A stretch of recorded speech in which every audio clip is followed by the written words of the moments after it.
Mirror, mirror on the wall, who's the fairest of them all? In Jon Snow's final chapter of George R.R. Martin's A Dance with Dragons, Jon decides to march south upon Winterfell with a wildling army against Ramsay Bolton after receiving what has become known as the Pink Letter, thus breaking his Night's Watch vows and leading to the assassination of Jon by his fellow brothers of the Night's Watch.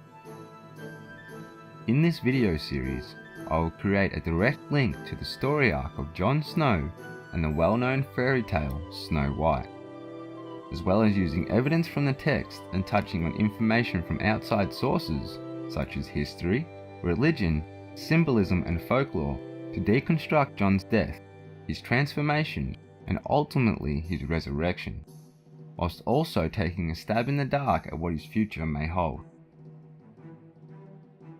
Before we delve deep into the text, it is worth taking into account a letter George wrote in 1993 describing his original plan and outline for the book series. And whilst many of the plans for the characters in this outline have been changed or simply abandoned, one important thing that can be deducted from this is that the first book was at least partly written before it was later decided that the series would be extended beyond the 3 originally planned books. It then makes sense to presume, and is largely agreed upon, that the first novel contains the largest amount of clues and foreshadowing as to how the story will progress. If we combine this with the author's views about common themes and stereotypes that are overused in the fantasy genre, and how he likes to flip these stereotypes on their heads, focusing in particular on his views on death and resurrection, it makes understanding the foreshadowing, imagery and symbolism we're about to break down a much easier task. So then, what better place to start than the beginning? In A Game of Thrones, the first time we encounter Jon is in Bran's first point of view chapter. On the way back to Winterfell, after watching their father execute a deserter from the Night's Watch, the party stumbles upon a recently killed direwolf along with a litter of pups, one for each of the Stark children as well as the albino wolf pup Jon finds on its own, away from its fellow brothers and sisters. This symbolises Jon's place within the family as an outcast and a bastard, and it's not until later in Jon's first point of view chapter does this prove to be a glimpse into what his future may hold. Whilst talking to his uncle Benjen, it is revealed to the reader that Jon has named his direwolf pup Ghost. We know the term ghost is commonly used to describe a spirit of the dead, and they are often depicted as white in appearance, making a direct comparison to the direwolf. This is the first major piece of foreshadowing of Jon's death, and the comparison between Jon, his wolf, ghosts and Jon's stabbing can be further established with a quote from Arya 4 in A Game of Thrones. When the spirit stepped out of the open tomb, pale white and moaning for blood, Sansa ran shrieking for the stairs, and Bran wrapped himself around Rob's leg, sobbing. Arya stood her ground and gave the spirit a punch. It was only Jon, covered with flour. Here we see Jon dressed as a ghost, making a direct link to his direwolf and also echoing Jon's death, as much like Arya just punched Jon when in the crypts. When Jon is stabbed by Bowen Marsh, it is described as a punch, and interestingly, Jon's last thoughts before he dies are of his sister Arya and of his direwolf Ghost.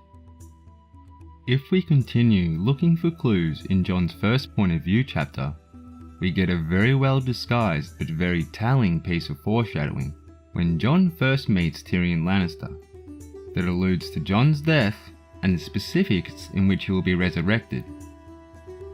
After leaving the feast in a drunken rage, Jon stumbles upon Tyrion, who asks if he can see his wolf. "Sit, Ghost," Jon commanded.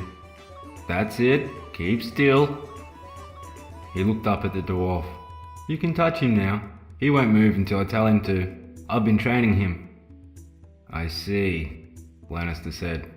He ruffled the snow-white fur between Ghost's ears and said, "Nice wolf."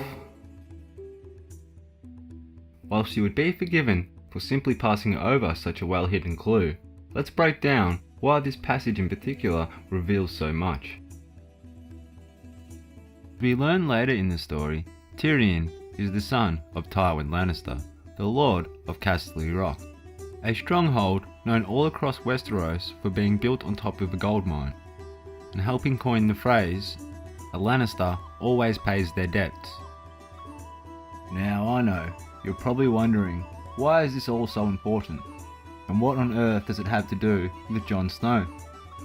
Well, another very well-known story containing dwarfs from a mining town, themes of death and resurrection, and a person named Snow, is, of course, the classic fairy tale Snow White and the Seven Dwarfs.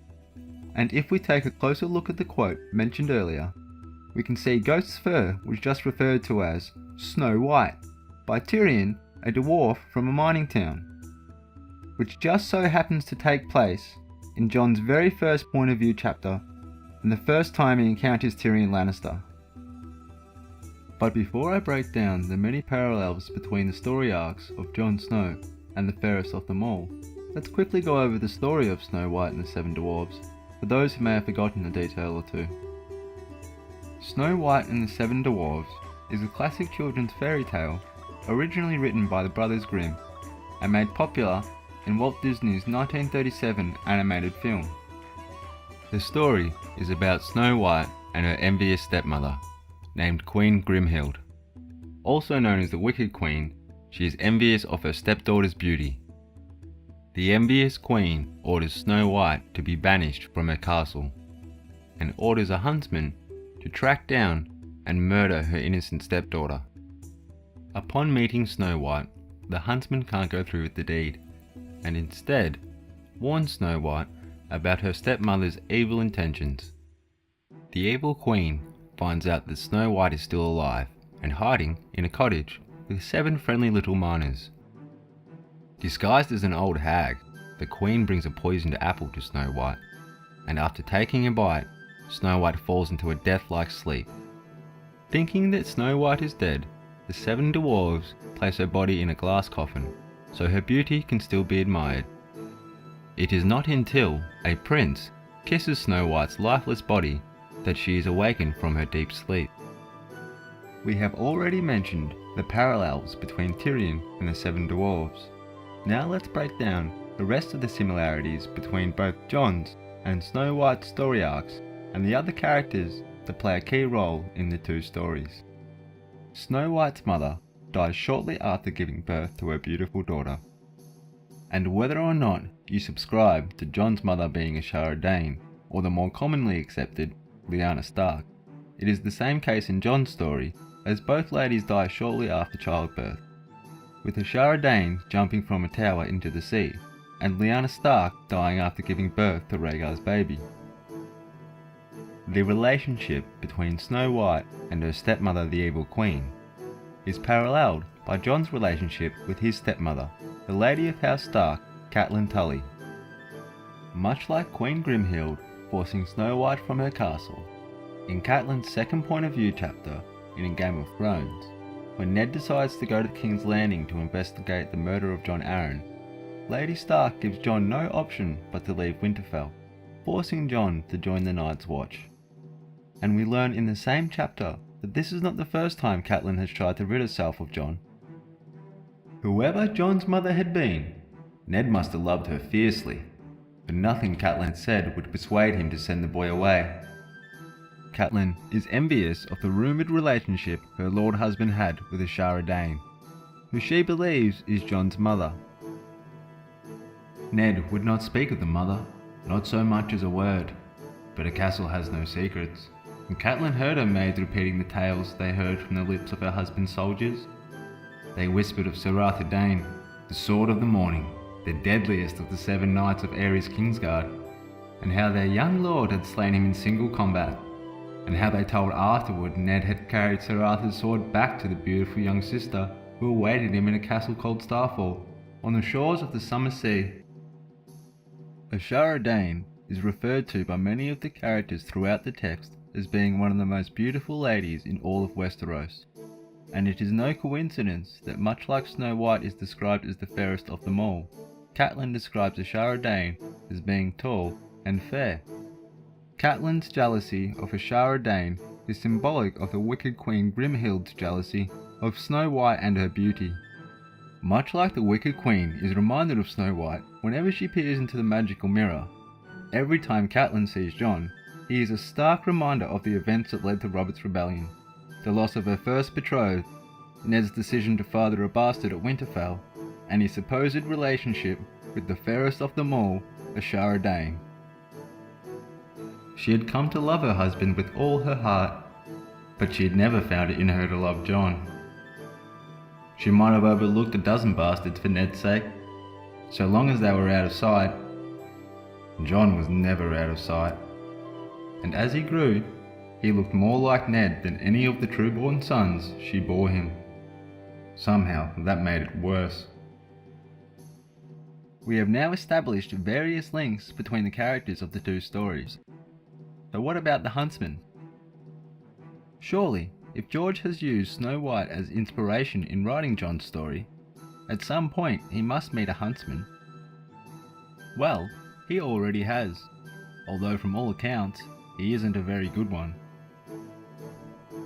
A striding huntsman had been worked in scarlet thread upon the breast of the fat boy's fur-trimmed surcoat. Jon did not recognise the sigil, so Alistair Thorne looked over his new charge and said, "It would seem they have run short of poachers and thieves down south. Now they send us pigs to man the wall." Jon first meets Samwell Tarly when a group of new recruits arrive at Castle Black. Sam, who before being forced to join the Night's Watch by his father, Randall Tarly, was the heir to Horn Hill, and arrives at the wall dressed head to toe in leather and furs blazoned with the sigil of his house, which just so happens to be a striding red huntsman on a field of green. And George makes it pretty obvious that he wants us, the reader, to take particular notice of this sigil, as it is mentioned not once but 3 times within a short period in the same chapter. It was soon revealed that the new recruit had brought his own armour with him. Padded doublet, boiled leather, mail and plate and helm, even a great wooden leather shield blazoned with the same striding huntsman he wore on his surcoat. And we get this reference in the same chapter when Sam is talking about his house sigil with Jon. "Ours is the striding huntsman," Samwell Tarly said. "Do you like to hunt?" The fat boy shuddered. "I hate it." He looked as though he was going to cry again. So, much like in the story of Snow White, we have Jon Snow meeting his own version of the huntsman in the form of Samwell Tarly. And although Sam is far from being a skilled hunter, it is no coincidence that he comes from a house with a huntsman for its sigil, as well as there being quite a few references to Sam in hunting throughout his story arc and the text. One of the more obvious examples that link the two stories is the clever play on words between both the names Jon Snow and Snow White. And here we see an example of the effort George goes through when naming his characters. With each of the names containing the word snow, if we break the names down even further, there is a direct relation between the last names of Snow White and the undead reanimated corpses of the White Walkers known as Wights, who much like Snow White are also resurrected.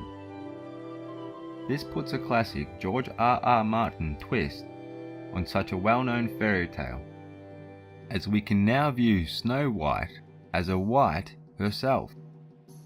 Interestingly, George confirmed in an interview he did with Time magazine that Beric Dondarrion and Lady Stoneheart are also Wights, but are animated by fire instead of ice. This almost guarantees that if Jon is resurrected, like Catelyn and Beric, he will come back as a Wight. We can see the author has used a clever play on words in relation to Jon's death and resurrection and the classic fairy tale, as Jon Snow coming back as a Wight means he could also be seen as Snow White. Now we have established a strong link between Jon Snow and Snow White. In the next video, we will use what we know from the classic fairy tale to take a stab in the dark at what Jon's future may hold.